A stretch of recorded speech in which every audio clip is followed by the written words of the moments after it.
How would you like to make your first million? And today we have Samantha Frontera with us, and he's the CEO of Exclusive PR.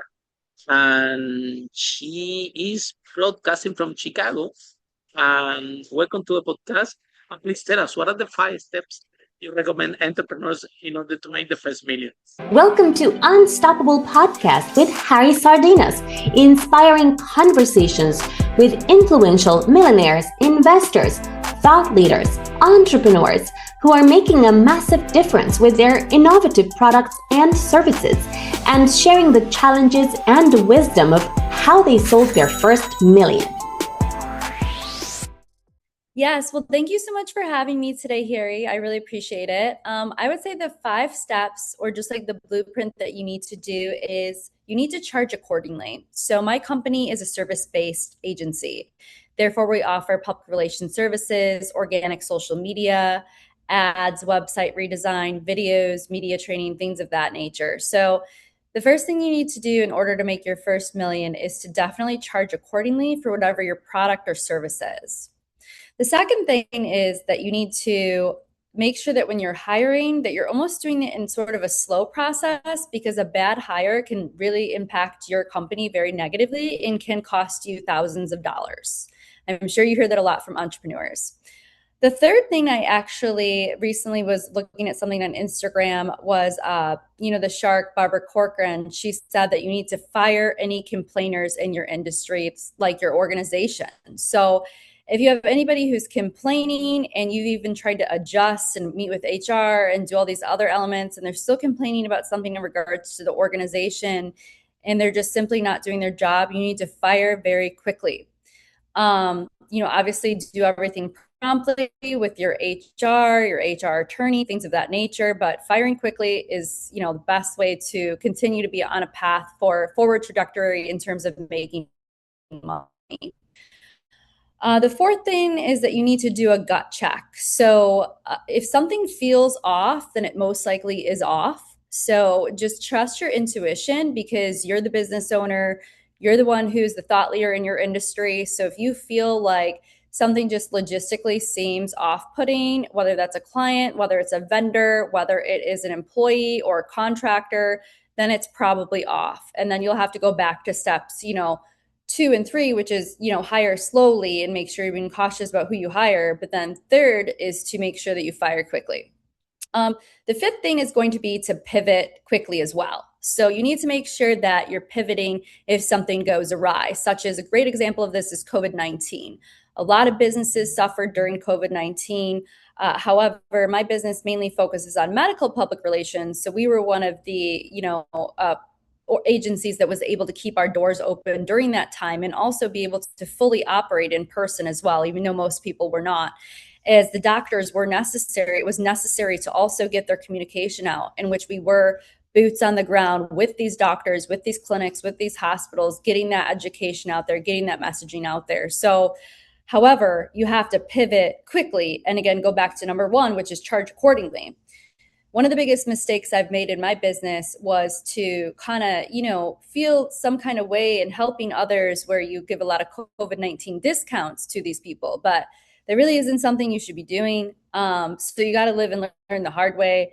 I have one vendor that we work with who he absolutely never gives discounts no matter what. I've worked with him for, I think, like perhaps 10 years or something, and he's amazing in what he does.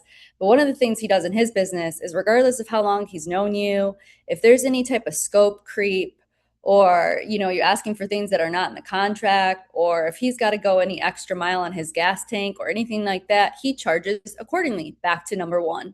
So, biggest mistake is giving discounts and, kind of moving forward with that sort of freebie sort of thing and scope creep. But you definitely want to stay away from that. Otherwise, you won't be able to make the money that you need to make to reach your first million. So that would pretty much be the blueprint that I would advocate for. Yeah, and thank you, Samantha, for your 5 steps. And I think that and to be humble and admit it, right, that we all make mistakes. I've been there myself, big time. In several of the process that you described, yeah, I've been there, and in the hiring the wrong people to my business, especially when it was very small as an at the top phase. This is a big Mm-hmm. problem, huge. Yeah.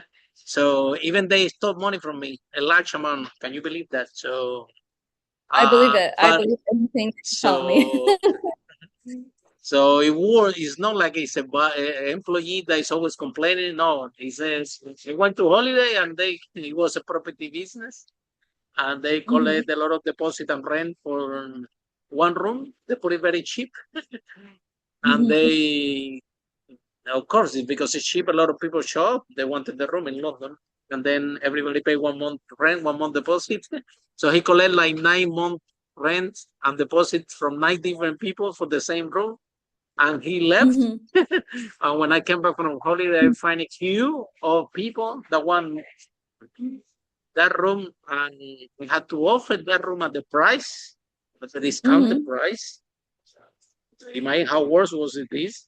And then I had to give cheap rooms to the other 9 people because it's Yeah. my company on the line and my name, so I couldn't leave these people on the street.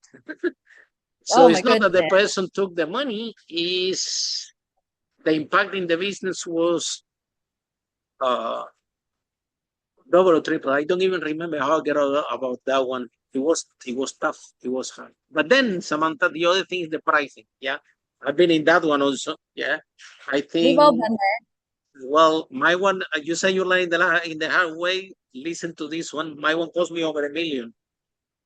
So what there. happened Whoa. was, Whoa, yeah.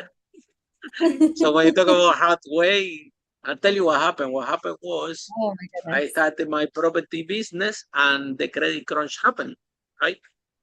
And Hmm. then I'm thinking, okay, you know what? Because people are losing their Hmm. jobs, things like this, let me discount the rooms. Hmm. Oh my God, what a disaster. So I discount them, I think like 30%. So guess what Hmm. happened? Number one, all the good clients that I have in my rooms that pay me good money, as soon as you bring someone with the discounted, why did you get a product as a discount? Because you don't really care about it. If you really care about the product, you pay premium or you pay good price, right? If you care about sleeping in a clean place, then you pay a certain amount to protect you from that. But if you getting a room 30% discount, you don't care if it's clean or if it's not clean. It doesn't matter. It's cheap, right? So all these people start to get inside my rooms. Guess what happened? All my good clients start to leave. And now I end up with the segment of the clients who doesn't care if the house is clean or not, who doesn't care about the house and where they live. And then, I mean, who doesn't care, not care less, can take it. But bottom line, you multiply a large amount of rooms for that discount for years. That took me also to, and guess what? And after all this happened, I had the same amount of rooms empty, the same amount of rooms empty that I had before. Then I have it on the same. So this was a drop in the pricing was a huge mistake, but I didn't know about that one, so I learned that in the hard way. So tell us a little bit more. What do you think about the like about what do you think about dropping? What made you think? So, what was your thought process in that COVID period? Maybe similar like my one, right? Yeah, What I make think. you think that you can that you need that they need the discount? Yeah, because sometimes we think this. Oh, there is a crisis. Maybe they Mhm. can afford. But so, what was your thought process? My thought process was, it was COVID-19. People were struggling, they were hurting. I need to do the right thing and be this good person and things of this nature. But sometimes when you are being like a really good person, which I totally agree that I think your business should provide value, and you being, humbled and a good person and giving back and everything, at the end of the day, you're running a business. So when it comes down to business, you really shouldn't be giving too many discounts unless it has to do with your onboarding. For example, let's say you're onboarding, you have $500 off as new client. I just give an example. We used to do that in the beginning of my business. And other than that, they shouldn't be getting any discount. Because even though, woe is me and COVID-19 was honestly horrible for many people, there's many people making a profit. And there's also many people within the government who are also receiving aid, to continue on with their business. And additionally, if you had W-2 employees during COVID-19, you were also getting aid from the government. My company myself was able to, get reimbursed for a few of those things too. And the government kind of paused that effort because there's so many people doing things that were not, good work, right? They were illegal. So with COVID-19 and wanting to give discounts, but I do regret doing that because what ended up happening is it catapulted into now we're just always giving discounts. So now we're on this like low rate that we shouldn't be on. I launched, Mm-hmm. I launched, I launched my company 10 years ago. 10 years ago, we were charging X amount of dollars. Now, due to inflation, we should be charging double. 50% of whatever the Uh-huh. rate was 10 years ago is the rate now. It should be that. There should be no COVID discount, no economic discount, no people are struggling, you're having a hard time type of discount, because there are people who are making money and those are your clients, not the Mm-hmm. people who are struggling. That's not your client. Mm-hmm. That's not your No, audience. but That's not your client. tell us what are uh, the as a women in business, okay? What have been your biggest challenge? Just being a woman in business, that's the biggest challenge because, that's the challenge itself, just being a woman. So, as a woman ran business, I would say that it's really hard to get government contracts. It's also really hard to get contracts in general. And it's kind of hard to even have anybody really take you seriously when you run your own business. For me, particularly, most people think because I have a PR agency that I'm most likely doing this as some type of hobby, or secondly, that I probably have some type of rich husband. Neither of these are true. There's no rich, there's no rich husband. And also, I'm not doing this for fun. I do this to pay my bills. So it's been a really, really big issue. And the issue isn't going to go anywhere. So I'm a firm believer that I'm one person. And because I'm one person, I cannot change the world. You cannot simply change gender roles in society. So if you go back into the 1950s, 1960s, the role of women in the US, you will see those type of gender roles. All you have to do is a quick Google search. On top of that, we are in America. There's never been a female president here in the US. So that speaks volumes. So if any woman feels like we are going to reach gender equality in the US without a female president, most likely this is not going to happen. So I constantly telling people, I'm one person. I'm not trying to change how people already view women. And we don't need to go into, bullet points of all those things because we'll be here forever. But we do need to state that women in the past X amount of years have now had the right to vote. We have now, also been relinquished different laws in terms of abortion. There's all these things taken away from women all the time. So to be a woman in business is very difficult. To be a woman who's been running a business for 10 years is difficult. And being a business who has succeeded past a certain amount of years and still running the business is also a lower statistic too if you research it. I can So tell you. If I tell you the statistic, I will depress you. It's so low. it's so low for 10 years in Yeah, business, 10 right? years. Yeah, yeah. So What for is what is the statistic? I don't even know it. I just know it's low. oh, let me tell you. Uh, let's start for Please. this one. 86% of entrepreneurs, doesn't matter male or females, they don't make more than $100,000 a year. So Okay.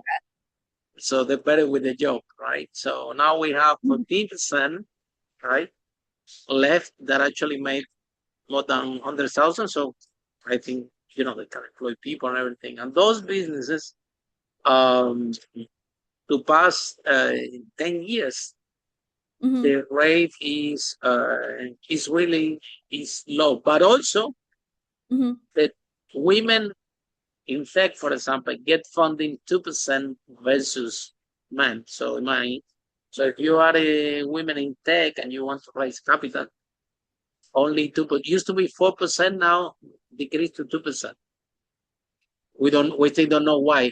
We still don't know why, but this is what happened. And guess even more interesting. I interviewed the minister of finance for Zimbabwe uh, quite a while ago, and he told me, Harry, we have a program in Zimbabwe that we lend money to the farmers, and they grow vegetables, and they sell those vegetables, and they pay back the loans. But let me tell you something: we have problem with the men versus the women because women, most of them are paying back the loans and then they're asking for more loans and they keep growing the Sure. vegetables and they are more. However, we have a huge problem with men don't paying back the loan. So he told me, as government, we are very happy to lend to women. We are not happy with the men situation because they're not paying back the loans. That's the Minister of Zimbabwe of Finance told me this personally himself, and also was in the news. No, I mean so, it so brings a good it brings a good point. And also I have a client, she's a female VC, which is also very rare. And I oh will wow, look at this female VC. That's interesting. Yeah, and I will say that like, it's hard.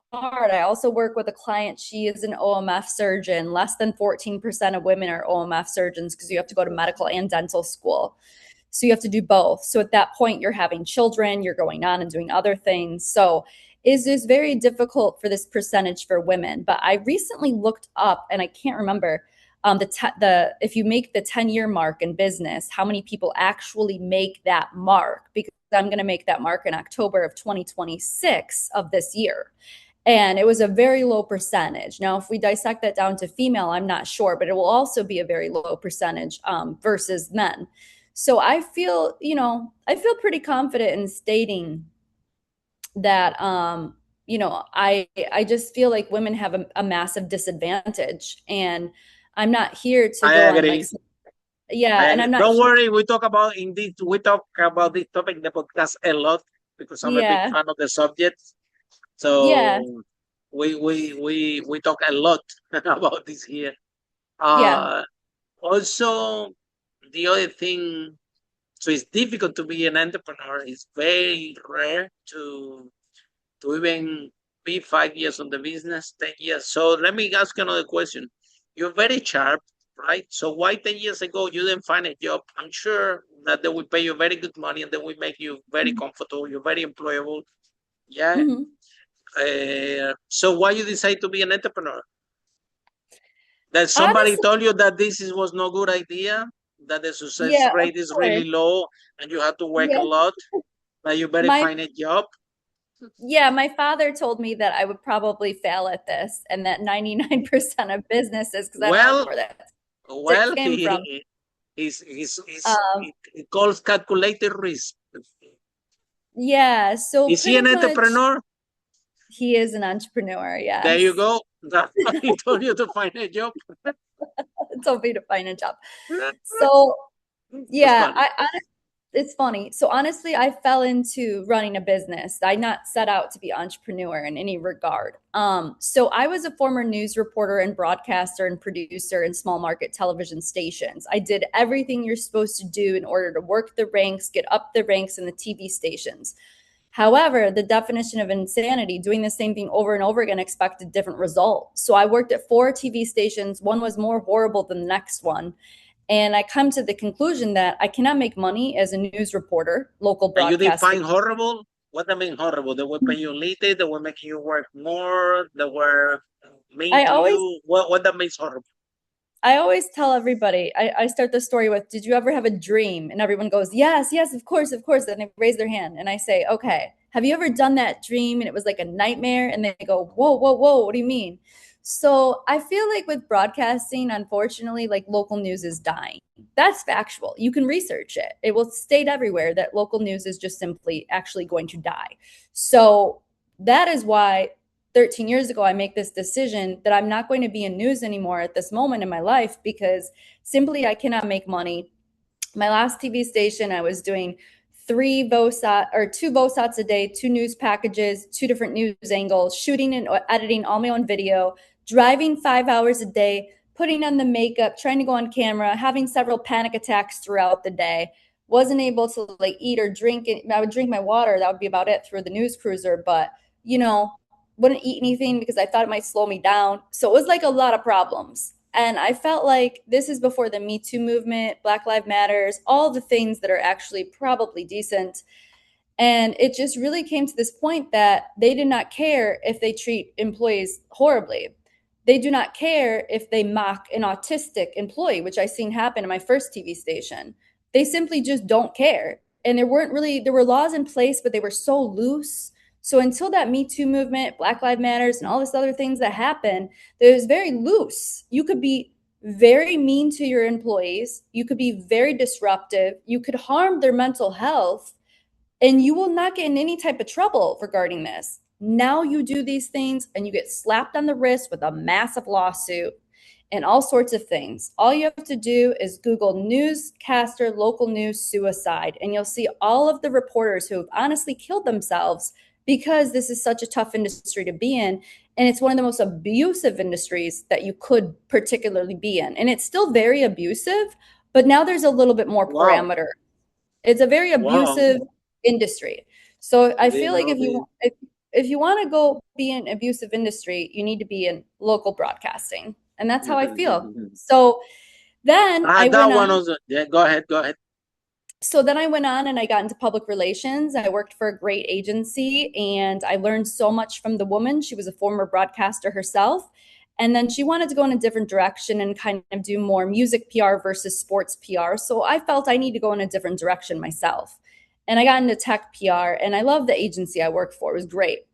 But then 3 months into working there, the gentleman who was running this actually fired everybody on an email. And I was Oh, sitting, wow.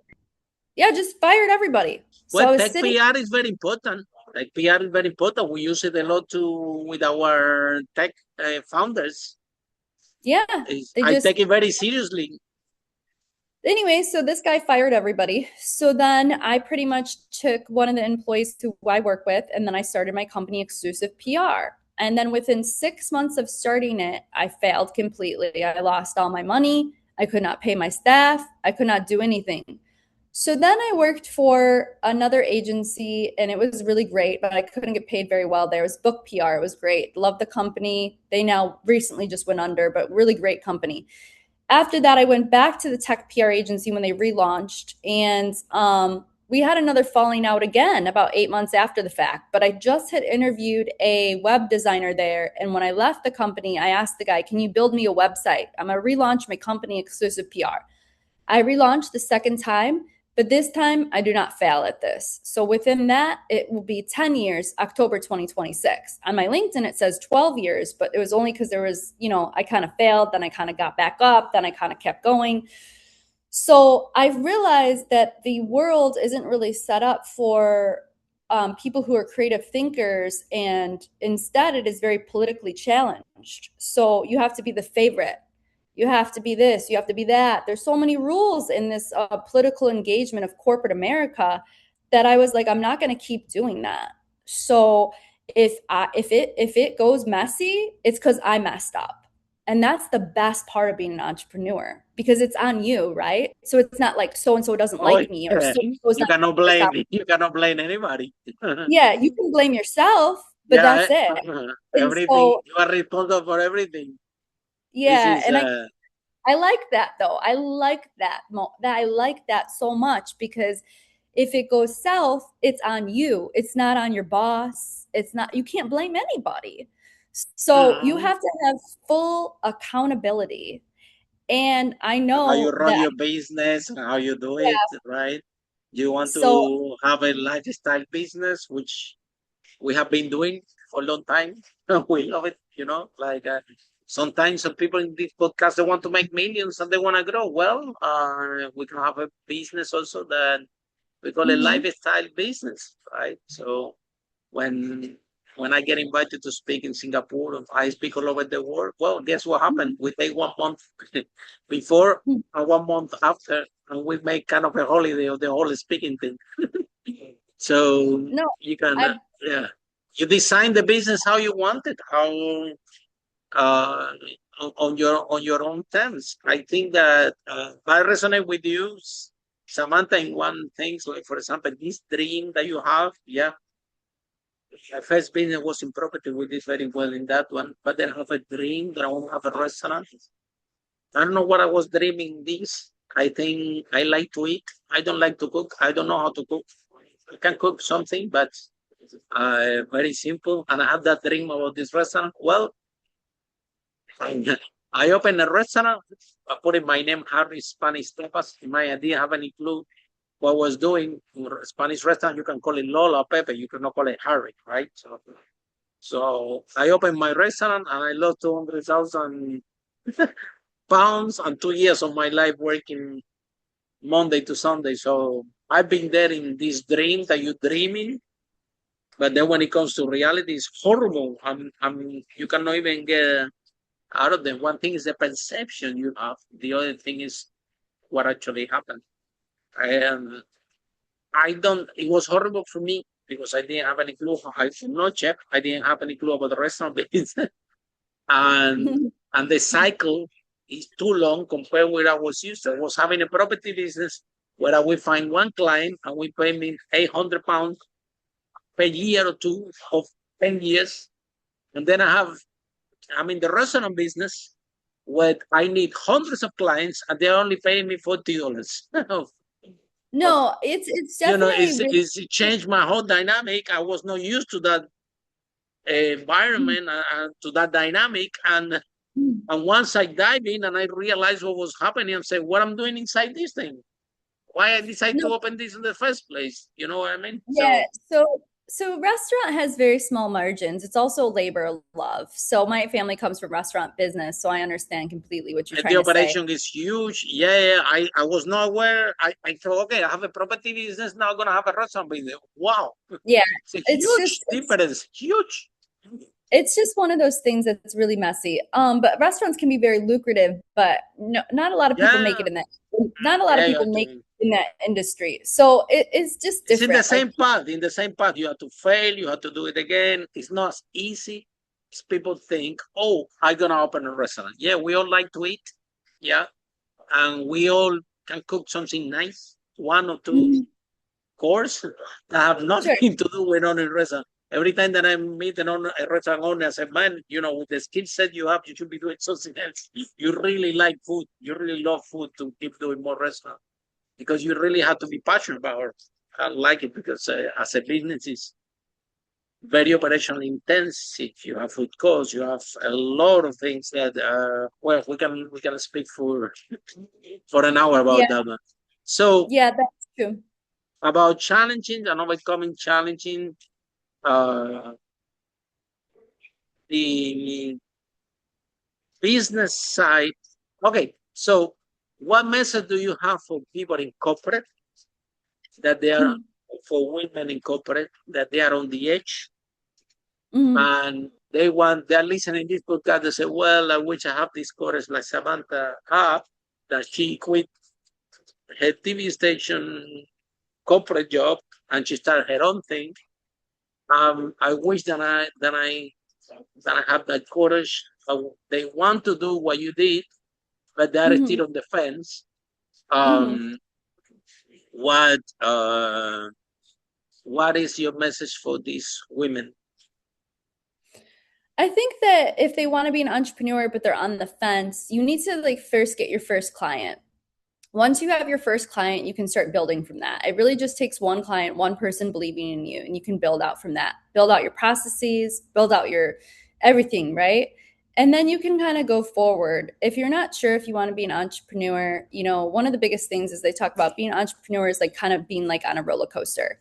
If you don't like being on a roller coaster, you're not going to like being an entrepreneur. So again, you're going to have some things in place, whether that's a savings, whether Like it's people your like stability. Mhm, People have like stability because mhm. entrepreneurship is not for them. No. No. So you have to yeah, you're pretty much there's no stability. So you have to have a you have to have a savings account or you're going to have a rich husband. So it's that or a rich partner, rich wife, whatever. But you definitely going to have savings or the partner has to have lots and lots of money. That's how it's going to work out. So if you don't have that, I will not recommend going into entrepreneurship. unless unless that you want to decide your own journey and you're okay with it. Even in my life, I have business that make a lot of money. I have opened other businesses that have been a total disaster. Um, but I'm okay with that. I'm happy with this. This is who I am. Mhm. This is I can. Do you think that your dad being an entrepreneur give you an influence? Finally, like maybe when you were a leader, you will see him having his business and challenging, and you say, okay, one day I'm gonna be like my dad, or telling you because my family is totally different. My family they are teachers. There's no entrepreneurs in my family, and Mhm. still my dad dreams is that I find a job. Yeah, he's always Well, trying. I say, Harry, look, you're so famous. Why you don't find this job? Oh, look, these people, Harry, I asked around. These people said they will pay you this if you go work for them. So that is always every 6 months. oh my Find God. it, talking Well, about it, it's talking about it, try to say, look, they will pay you that much. And for the whole year, and they want you, Harry. Why you don't go there? He's my friend. Come on. And so his biggest dream is that I've been a webpay employee. And when he told me when he was little, that I was little, you need to go to university and get the highest mark so you will be a great employee. So I went to university, I got a degree in chemical engineering. I give them the diploma to them, and I never been an engineer in my life after yeah. that. So tell us I mean, about the influence of your dad. yeah, I think, I own a second business too. And that one's smaller margins. It's a retail Oh, you have company. another business. You have two. Yeah. Oh, wow. That's that's an interesting way of complicating your life. I didn't. I didn't. Yeah, So I what would happened? say You are bored with one business and you need to have another one. Oh my God. I don't know what happened and why we have this second business, but I will say that I had this idea to launch a company, a second company, but I didn't know what it was going to be. This was a couple years ago, and I was like, I want to, help my mom out. Like, I want to launch a business with her. So my mom was always sewing baby items, things like that. They're beautiful, and she never had a place to sell them. We tried to sell on Etsy, but Etsy was like really expensive for like ads listing the products. You need all these photos and spend $400 or $500 on ads. And then, I realized we could just open up a storefront. So then I saw like a little storefront for lease, and I was Oh like, wow. let's do it. So let's just like jump in and like open up Ooh. this shop. Ooh. So yeah, I was like, this is what we're This gonna is do. sounds difficult to me. Eh? Oh my God. So then I You decided that we're did gonna open. this? Oh my God. I did this. So you're so funny. So I was like, all right, we're gonna open up the shop. So then 3 months after we opened up the shop, I failed to mention to you, we are also doing this because it was like a bucket list item too. Like my mom had a lot of health issues and she was like, she had a bunch of heart attacks, strokes, everything type 1 diabetic. And my biggest regret is not starting the second business sooner. So 3 months after we opened the shop, she had a stroke at the wheel. So she doesn't run the shops with me anymore. She's luckily okay, but she's not medically able to help me with the shops. So there's still her shops, but yeah, that kind of happened. Another thing was because it was such a like the rent was so cheap because it was a horrible location. So it Ah, was but like that's basically good. But that's good. I like that the rent now getting some relief. So you got cheap rent. That's a we got the cheap rent, but good we had a point. terrible That's good. location. So Well, then I had to figure out like how do I get people in this horrible location. So we added on permanent jewelry, which is like super popular permanent jewelry, and it's a big mhm, trend. So mhm. then they have to make appointment and come there, or they walk in and stuff. Then they see our gift Oh shop. So, wow, very good. The gift but then market is good. There's good yeah, margins in the gift but market. but then also we want to open up a second location, one that's in a better location. So we opened up a second location about 4 months ago in Chicago because the Oh other one's in wow, the and I want to put it like right in the best location. So we're on Clark Street and it's amazing. Great is it location. doing well? It's doing pretty good. Yeah. So Really? definitely Oh wow. definitely a very good location. We don't have any e-commerce yet. We're going to add that later. So right now you can only go into the stores to purchase, and then we're also adding a third location as well. So And we, location. Oh my god. you yeah. So I'm really in the like you really like uh being a roller coaster, yeah? Okay. Yeah, I love yeah. it. I So love it. I love it. It's good. It's good. The gift market is good. It give you good margins. Yes. Be careful with mhm. the rent. Be Yeah. careful with the So rent. Try the whole business about, like the most premium location, try to pay cheap if you can. Okay. absolutely. I've been So there also. I've been there also. Well, I've been pretty much everything. So be yeah. careful with So the rent, but it's good. And I think that your mom, she should be very proud of you, right?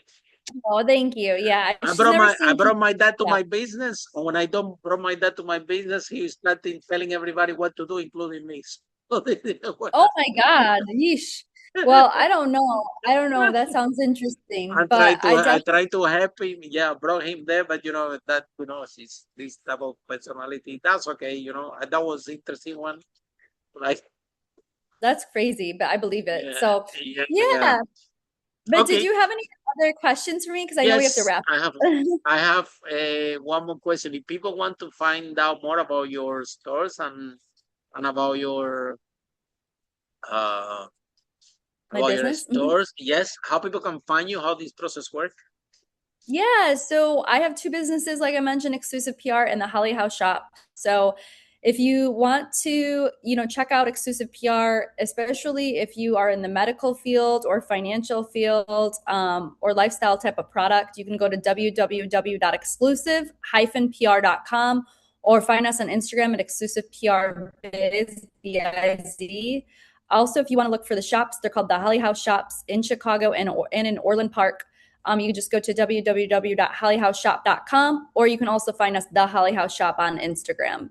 So, and you can reach out by phone, 847-703-0529. But each business, we'd be happy to hear from you. Whatever it is you're trying to accomplish, we're happy to help you kind of get there. But yeah, thank you so much for having me on. I appreciate it. Pleasure. Thank you so much. And for all of you following the podcast, see you now on next episode of Unstoppable. How brave entrepreneur like Samantha have more than two businesses. That's interesting. Break that wall and achieve the first million. Bye for now. Bye.